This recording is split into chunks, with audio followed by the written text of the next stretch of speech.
The content in this magazine could contain references of topics and difficult subject matter that may be triggering. Please honor yourself, inner knowing, and proceed with whatever help or guidance you feel is intuitively aligned.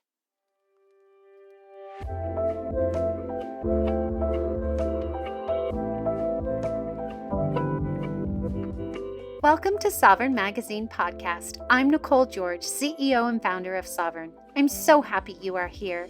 We are the magazine podcast and community guiding 5 million women to their sovereign selves. From heart-led conversations to magical meditations, our inspiring guests will show you how they can help you step into your sovereign self. Are you ready to listen to your inner voice and step into your power? Then keep listening to hear all of the intuitive messages meant for you today.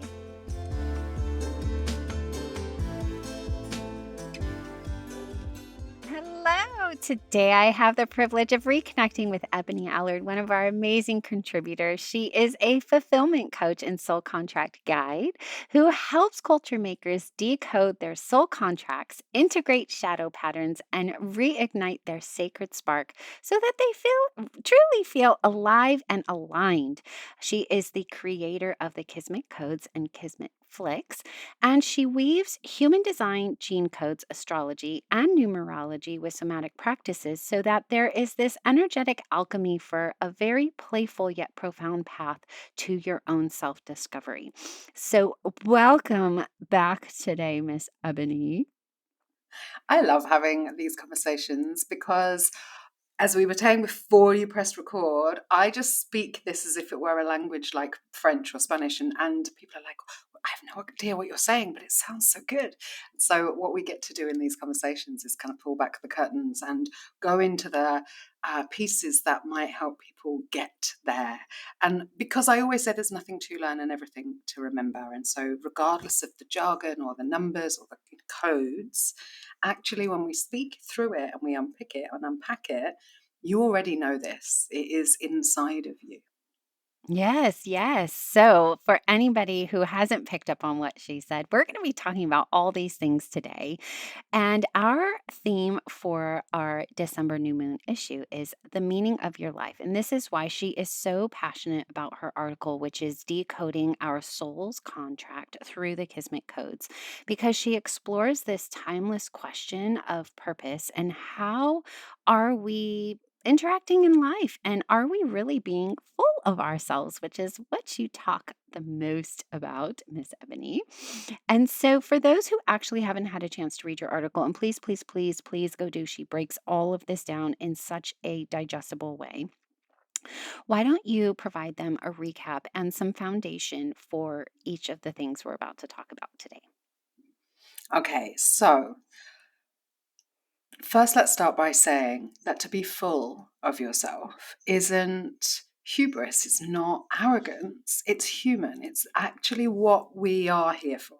Our incarnation intentions is to be human, which means having a physical body and an emotional experience. And emotions are merely energy in motion.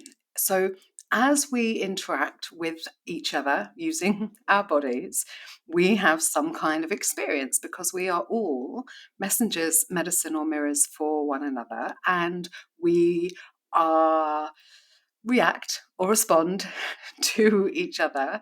And so our auras are interacting, and that's what human design really tells us. It's like, how does your energy stack and body react with the next person's and the next person's and the next person's? And that is really useful information because we aren't all designed to operate in the same way.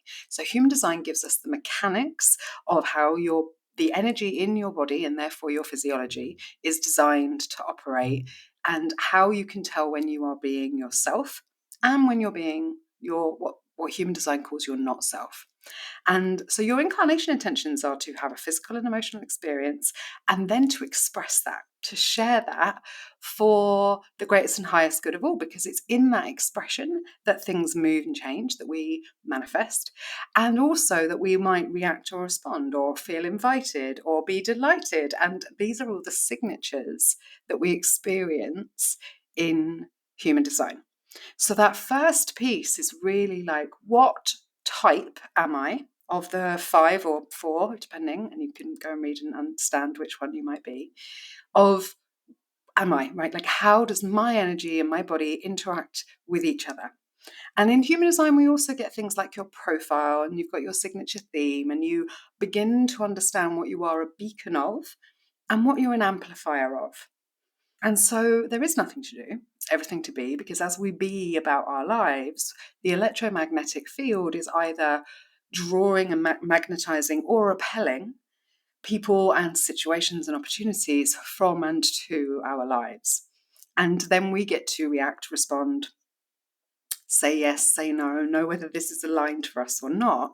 And so in human design, we also then learn the first piece of what is my authority?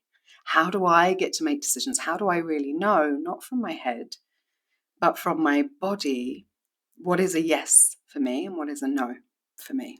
Because our head brain um, is there to make meaning, perceive, or understand. And it's those other parts, those deeper parts. Our gut brain knows if it's safe or not safe, if this is aligned with my identity, and it hits our kind of mobilization and goes, oh, yes, I want to act and move forward on this.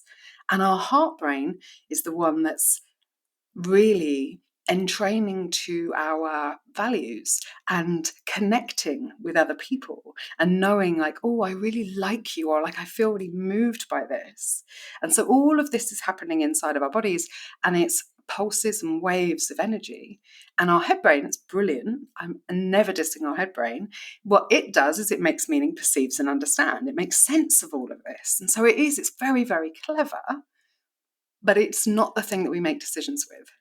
And so I love to integrate the somatics and the body into this because, especially with the rise of ChatGPT and AI, the knowledge isn't what is the difference maker, it's the wisdom that is.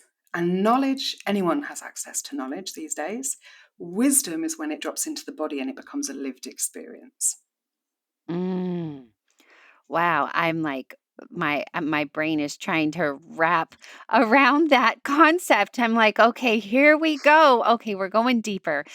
I had a question and now I'm like, "Okay, maybe we need to go more into this wisdom part." But so what I'm wondering is more about a lot of people use this word like blueprint, but as you were talking, I'm like, maybe it's more of a compass back to ourselves. Is that what you're trying to say? Like with the Mm. emotions and the feeling in the body that you were just describing and that wisdom, is it more like here I am trying to navigate out in the middle of a desert or something like that and trying to find my North Star with my compass? Is that more of what it's like versus like a blueprint or a formula? I love that question. I really, really love it because it links back to the first program formula tool I ever made, which was the value filter, which takes the very head based NLP practice of values elicitation and drops it into the body. Because to me, it was like, well, what's the point? This is just information. And people can walk around going, oh, yeah, I've got values. Yeah, I have a list of them. I'm like, yeah, but are you living them? Are you feeling them? Are you experiencing them? You're embodying them. And so that's what the value filter does, is it does really awaken your internal compass and take everything that I just described inside human design and put it in your body so that you can experience your own compass. The piece where it becomes a blueprint or a map is where we then bring in things like the gene keys, or what I call the kismet codes. So those are the numbers. And then we can bring in numerology. And so the language, the oldest language in the world, is that of numbers, because each number holds a frequency. So when we are one, we've just begun. And so the number of one is the seed, and it's individuation, and it's the beginning, it's the pioneer. And when we become two, we start to separate. And two is all about longing to belong again and go back into that one, but also to separate. And so it's these two different energies. And the first thing a 2-year-old says is no. And so the two is all about no, oh, yes, no, right? And so we have this kind of experience, and we all know what that frequency feels like, right? Of separation. And then we move into three. And when we become three, the thing that we're able to do is lie or create, or we have our own power. No, I can do it. How many 3-year-olds have you been around, right? And that energy of 3 is, we also start to doubt ourselves. We also start to criticize ourselves. We also, we start to fight. And, when there are 3, it's not one, it becomes more difficult. And so all of those experiences are coded into the code of 3. And I could go on and on and on, but we don't have all the time in the world. But so each of those numbers, that's the language. It's the beginning and the basis of language. And so that is then coded into the kismet codes or into the gene keys. And that's the same information. It's the oldest information that we have, which is from the I Ching, which is called the Book of Life. And so in that Book of Life, it was really detailing the 64 codes that make life, which link to the 64 codes of our DNA.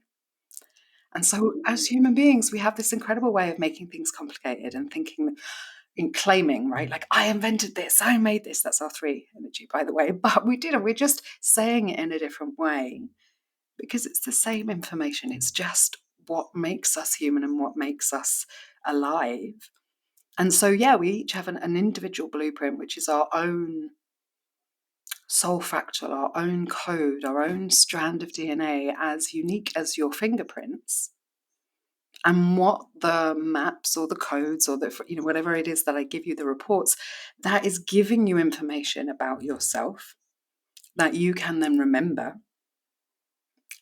And something like the value filter is then that link to your own internal compass so that you know, that's what that feels like when it's a yes, or that's what it feels like when it's a no, so that you start to understand the signals of your own body.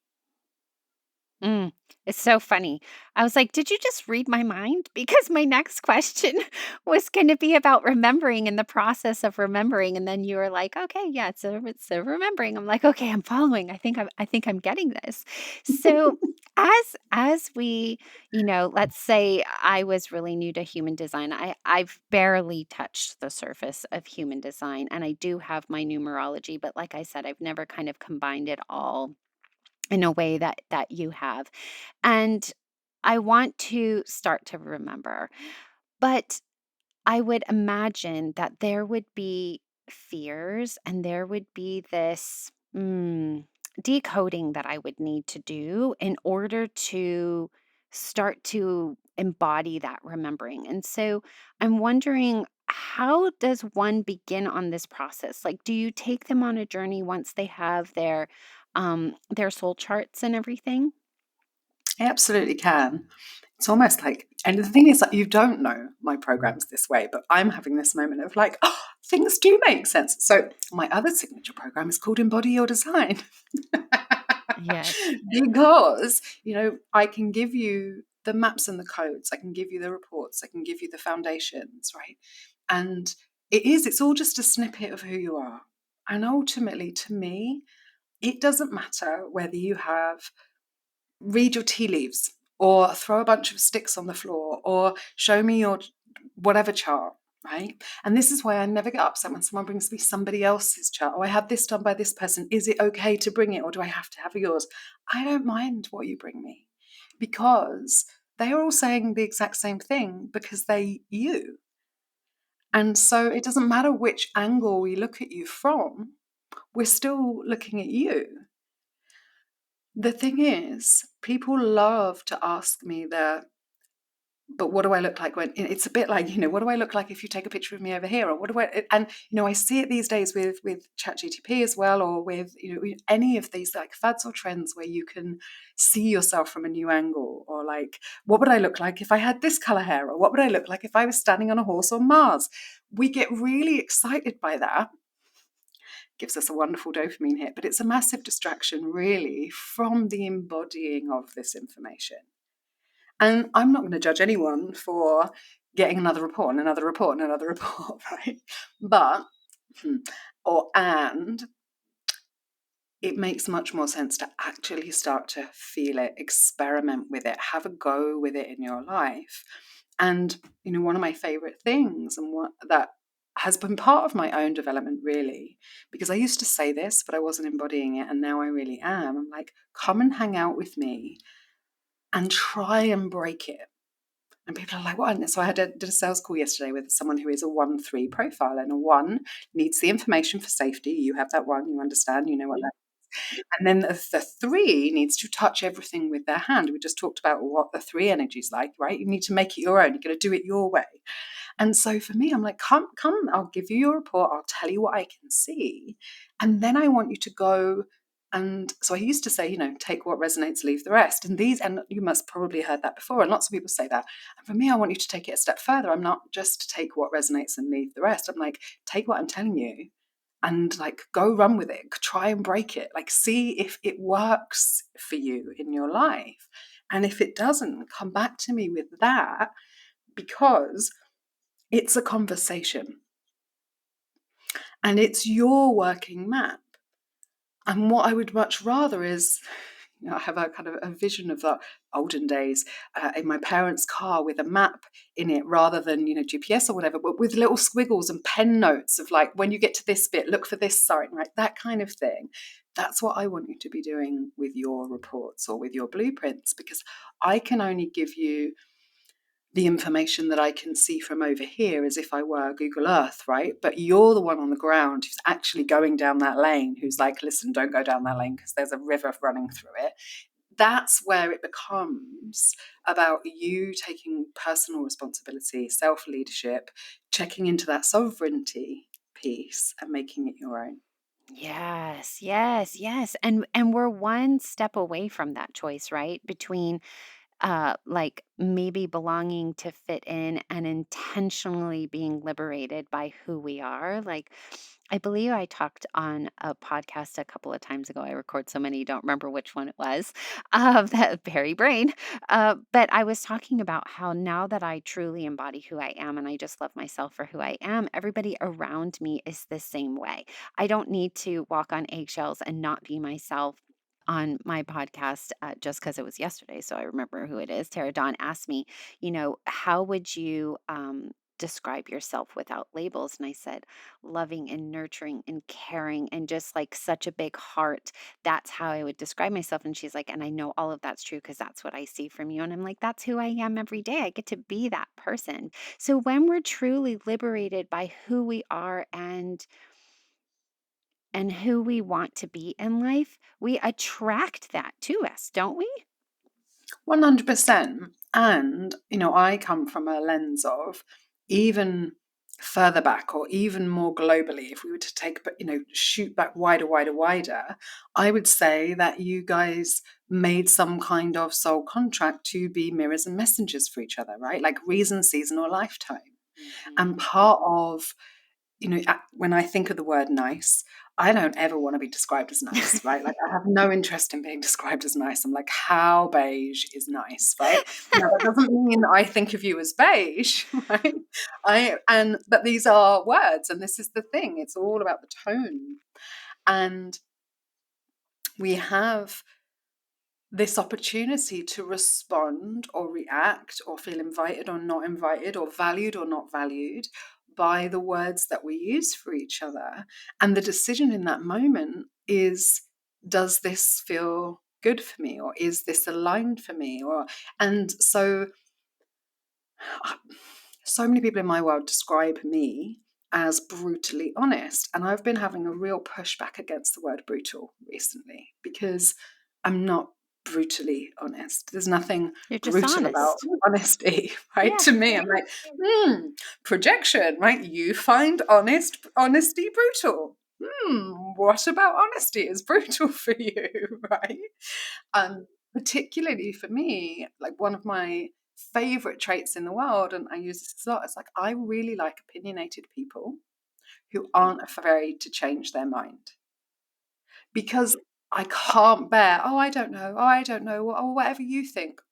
I feel very unsafe if I don't know what you're thinking, what your edges are, what your beliefs are. I want to know what they are.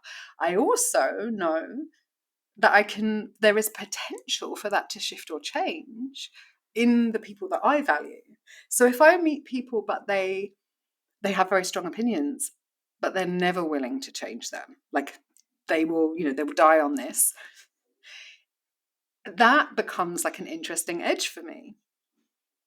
And I'm like, well, there are some things that I'm never going to change my mind about. And there are other things where and there are things that I thought I would never change my mind about in life that I have. And it's a really relevant but irrelevant segue. But when I was much, much younger, I had my first tattoo at 14, and people would always say, what if you don't like them when you're older? Like, then I won't like them when I'm older, right? Like, it's really that simple to me. Imagine not living your life today because of how you might feel about it later. To me, that's just not how I choose to live. The Full of Yourself like brand, the whole message from it came from many, many years ago. I felt at that time ready to scale my business, and I thought the way to do that might be through Facebook ads. I'd heard this thing, and I was scared. There was a little bit of me that was scared, but I did it anyway because that is who I am. And people often think, and they look at me and they're like, oh, you're so courageous. And the implication is you're so fearless. And the opposite is true. It's like, I'm so scared of everything all the time, but I will just do it anyway, right? And keep breathing.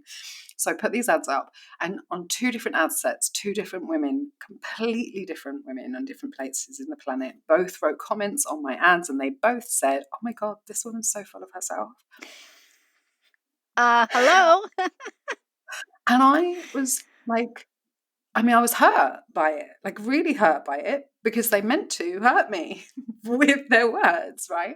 But I contemplated it, and I sat with it, and I thought about it, and I digested it, because that's also who I am. It's like I will really think and consider, what is it that you're really saying? And eventually I was like, no, I am. And if that upsets or triggers you, that's a projection, and that's part of who I am. That's my 5 line. I'm a 5-2. And so you will be triggered by a part of me, or you'll see there's a mirror thing going on where people see a projection and often put me on some kind of pedestal or kick me off it. And that was really hard for me in my life until human design, until I started to understand, oh, this is how my aura interacts with each other. It initiates people. It helps them to meet maturity in themselves. It helps them to find self leadership and inner mastery. And I need to go first. That's part of my design. And so I can say in honesty, I'm really aiming to be full of myself, because I don't want to be full of anyone else, and I definitely don't want to be empty. So thank you for that criticism. Thank you for that brutal honesty that actually, has led me down a lane of discovery and creativity. And so these days, I still have moments of like, oh no, I triggered someone. Oh no, I hurt someone. And I have no control over whether of how my words land, because some people will receive it and it will hurt them, and some people it will roll off their back. And so if I walked around not being my full self, I wouldn't be happy, they wouldn't be happy, we'd all be uncertain. It doesn't make any sense. And many years ago, I used to say, if you want your people to find you, you need to take off your camouflage. And so that's the piece of like, the more authentic we are, the more true to who we are, and how we're expressing that and communicating that in all the different ways, whether that be through how we dress, how we talk, how we show up in our business, how we don't show up in our business. All of those pieces, they allow other people to make decisions that work for them. And some of my best learning in life has come from people who I really didn't like. Because if I like them, then I'll just do everything they tell me, and I'll fawn, and I'll be like, oh, you're so amazing. Actually, I'm not listening to anything that you're saying. I'm just fangirling. I need to go and work with someone who I'm not like infatuated with, who I really am like a little bit like, yeah, no. Because then I want to break what they're telling me, and I'll go and play with it and like see, is this real? And then I'll learn something. What the Feminine, a show designed to show the world how to have crucial conversations and still possess conscious choice, remain curious, and be considerate of others' opinions, beliefs, and ideologies. In every episode, we go where most avoid, navigating nuance, honoring differences and embodying the healthy feminine and masculine as the gateway to global healing. This is not about sides. This is about sovereignty, and you're invited to witness it all. Watch the live recordings exclusively in Sovereign Community, where the conversation begins with you.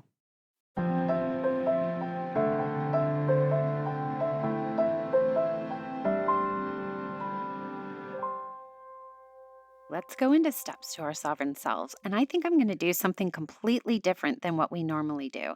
So, if somebody wants to take the steps to be their sovereign self, to be full of themselves, where do they go next? What do they do? I know you have resources. So, where should they start? I would always start with your human design. And so on my site, you can go to ebonieallard.com/get chart, and you will have access there to a free chart, which is either your human design or your astrology chart.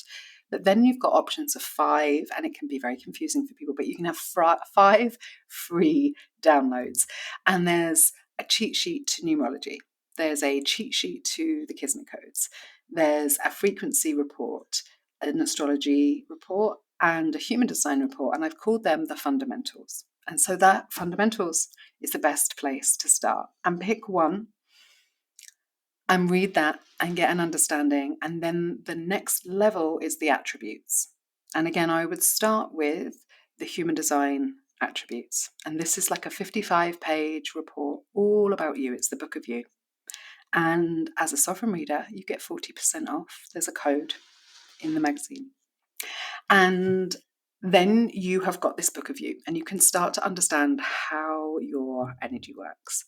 Once you get that bit, if you want to go a bit deeper, then I would go to the fundamentals of the frequency and then the attributes of the frequency. And what this is then doing is going, okay, I have this whole range. Like, this is what I'm made of. And my particular soul fractal, my energy signature frequency ball, if you like, can operate in density and shadow. It can operate in gift, and it can operate in Siddhi, which is the highest end. And people seem to think that we're reaching for enlightenment or that we're reaching to be in Siddhi all of the time. And that's not true. That would be like living in the Californian sun all year round, all the time. That's me. I'm here, baby. I mean, I love the sun, right? Like love and niceness is nice. And sometimes in order to grow, even plants need some shade. Even, we need water, we need shade, we need pulses of difference. And so that's when we come down into the shadow, is so that we can see. I love the Californian sun, but I find it very difficult to work on my laptop or read my book because it's too bright sometimes. I need to go into the shadow, because as humans, we learn through contrast. And so we have this whole range, and none of it is wrong. None of it is bad. We're here to pulse and to weave and to dance and to pivot with our fullness. And actually, that part of authenticity, that part of truth, is not about cutting off our shadows, but it is about integrating them. And so, my favorite question that I was ever asked, and I was asked it by my dad actually, is, even if I am that, can I love and accept myself? Oh, what a beautiful way to end. That is such a profound question. Yes, even if I am that, am I able to love myself? Oh, I love that. I love that. Okay, well, this has been so rich. I had to take a deep breath there. All of Ebonie's details are in the show notes. She's in our community.sovereign-magazine.com. You can find her everywhere, and definitely go start on your journey, download your charts, and get to know your human design, and use that coupon code as well. Thank you so much for being here today. My pleasure. And then, every single month inside the Sovereign Community, I have a place called the Maven Haven. And on the first Tuesday of the month, 4 p.m. UK time, and if you go and sign up, you get to attend the event, and then it puts a calendar invite in your time zone in your calendar, which is brilliant. And every single month I do that community call, and I love that call. And it's really, really intimate. It doesn't matter how many people sign up, we always have the perfect number of attendees.